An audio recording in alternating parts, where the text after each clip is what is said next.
Hello student, good afternoon to one and all. In the last class I have told you how to install a Panda into your system along with the Python, and today I will tell you how to compile a code using the Python. Students, listen that if you are not able to install Panda or the Python into your system, then we are having a online compilers also on which you can directly run on your system. अगर किसी के भी system पर Python या पांडा install करने में कोई भी प्रॉब्लम आ रही है तो आप ऑनलाइन कंपाइलर भी चला सकते हैं अपने सिस्टम पे। एक मैंने पाइथन का ऑनलाइन कंपाइलर देखा है, दैट इज़ कोड शेफ। अब मैं आपको इसको यूज़ करते बताऊंगी कि इस कोड शेफ को हम कैसे यूज़ करते हैं। आपको मैं एक लिंक शेयर कर दूंगी कोड शेफ वाली, डायरेक्टली आपको गूगल पे लिखना है कोड शेफ। कोड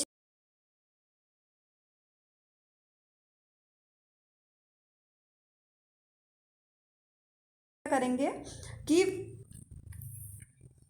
यहाँ पे आपको ऑप्शन सिलेक्ट करने के लिए देगा कि पाइथन सिलेक्ट करना है कि आपको क्या सिलेक्ट करना है, तो आप यहाँ पे पाइथन सिलेक्ट कर सकते हैं।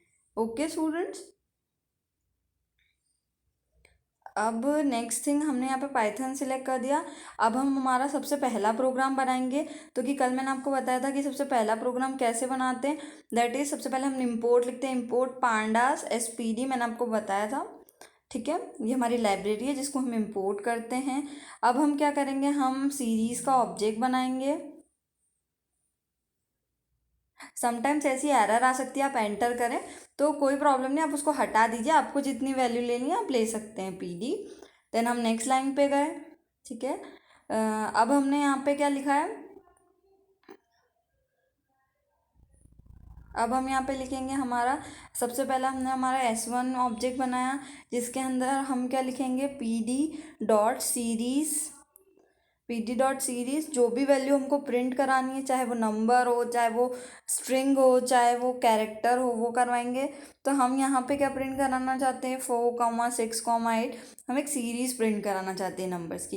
जैसे कि मैंने आप लोग को बताया था कि सीरीज़ जो डेटा स्ट्रक्चर है वो क्या वन डायमेंशनल है, तो वो सिर्फ एक ही डेटा वैल्यू को प्रिंट कर सकता है एक ही टाइम पे।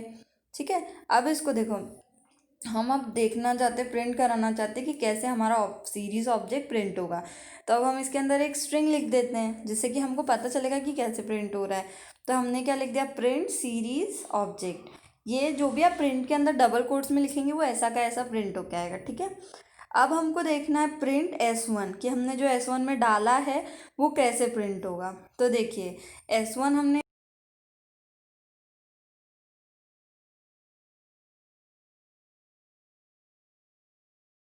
अब हम इस कोड को रन करते हैं हमारे सिस्टम पे।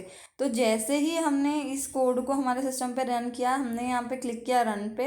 अब आउटपुट देखिए, ये थोड़ा टाइम लेगा रनिंग में क्योंकि ये ऑनलाइन कंपाइलर है। स्टूडेंट्स, मैं आपको ऑनलाइन कंपाइलर इसलिए सजेस्ट कर रही हूँ कि हो सकता है कि आपके पास सिस्टम ना हो घर पे। तो अब देखिए, हमने सीरीज ऑब्जेक्ट प्रिंट कराया था। अब देखिए यहाँ पे हमने क्या प्रिंट कराया था, 4, 6, 8, 10 प्रिंट कराया हमने। ठीक है, 4, 6, 8, 10 प्रिंट कराया। और जो साइड में हमारे प्रिंटर है, तो मैंने आपको बोला था कि वो एक इंडेक्स वैल्यू भी प्रिंट करता है। ठीक है, तो उसने एक इंडेक्स वैल्यू प्रिंट कर ली। ठीक है स्टूडेंट्स, आपको समझ में आया, आप ये कोड अपने घर पे चला के देखें सिस्टम पे। ठीक है, और अब मैं आपको नेक्स्ट प्रोग्राम बताती हूँ, अगला प्रोग्राम क्या लेना है।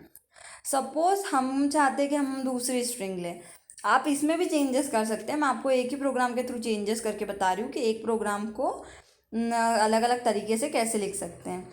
इसके आपने S2 लिखा, अब यहाँ पे 4, 6, 8, 10 लिखे थे, अब आप उसको 11, 22, 23 ऐसा भी कुछ लिख सकते हैं और उसको प्रिंट करा सकते हैं। अब यहाँ पे S1 की जगह हमें S2 लिखना पड़ेगा क्योंकि हमने S2 ऑब्जेक्ट क्रिएट करा है। ठीक है, अब हम इसको रन करके देखेंगे क्या आता है। तो हमारा आउटपुट में क्या आना चाहिए, 11, 22, 33।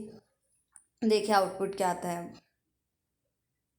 ये देखिए, सीरीज 0, 1, 2, 11, 12, 13। अब यह डेटा टाइप इंटीजर 64 इसलिए दे रखा है क्योंकि हमने यहाँ क्या डेटा टाइप लिए, इंट वैल्यूज़ लिए हैं। ठीक है, ओके स्टूडेंट्स, अब नेक्स्ट प्रोग्राम हम चला के देखते हैं। ऐसा नहीं कि आपको एक ही प्रोग्राम में प्रैक्टिस करनी है, मैं सबको अलग अलग तरीके से प्रोग्राम बनाना बता रही हूँ। मैं आपको यहाँ पे 3 से 4 प्रोग्राम प्रैक्टिस करा रही हूँ और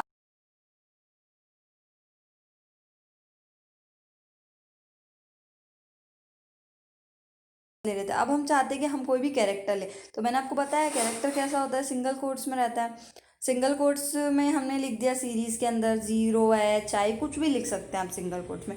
अब देखो ये कैसे प्रिंट होता है, ऐसा आपको एक एक चीज़ प्रिंट करवा के देखनी है तो आपको समझ में आएगा कि कोड चल कैसे रहा है। ठीक है, तो देखिए ये आ गया। अब हम इसको रन करते हैं,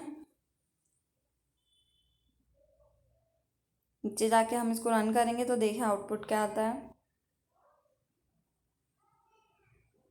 it's taking time because it's online. देखिए अब क्या आ रहा है 0 H 0, बट यहाँ पे डेटा टाइप क्या है, ऑब्जेक्ट टाइप का, वहाँ पे क्या था, इंटीजर टाइप का। ठीक है, तो जब भी हम कोई भी कैरेक्टर लेंगे तो it will be consider as a object type. ठीक है, अब हमने क्या क्या ले लिया, हमने नंबर ले लिया, हमने सीरीज ले ली, हमने एक कैरेक्टर्स ले लिया। अब हम क्या लेंगे, एक पूरी की पूरी स्ट्रिंग लेंगे और इसको देखेंगे कि वो कैसे प्रिंट होती है। ठीक है स्टूडेंट्स, अब इसको हटा के मैं एक स्ट्रिंग ले लेती हूँ। ये मैं आपको तरीके बता रही हूँ कि आप स्ट्रिंग लेंगे तो क्या आउटपुट आएगा।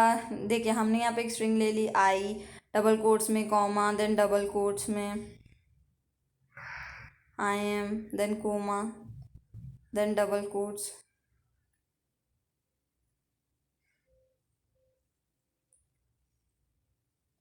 ओके, इसका मैं आपको वीडियो भी शेयर कर दूँगी। ठीक है स्टूडेंट्स, अब हम इसको देखते हैं कि ये कैसे प्रिंट होता है, एक स्ट्रिंग कैसे प्रिंट होगी। अभी तक हम देख रहे थे नंबर कैसे प्रिंट हो रहे हैं, कैरेक्टर कैसे प्रिंट हो रहा है, अब देखते हैं स्ट्रिंग कैसे प्रिंट हो रही है। ठीक है, अब हम इस कोड को रन करते हैं।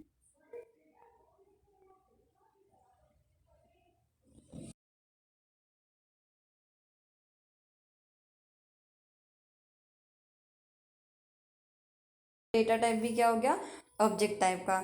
So students this is all for the day. अब आपको जो इसके फर्दर प्रोग्राम्स है वो आपको घर पे प्रैक्टिस करने हैं। ठीक है स्टूडेंट्स, कोई भी डाउट हो you can inform me. This is all for the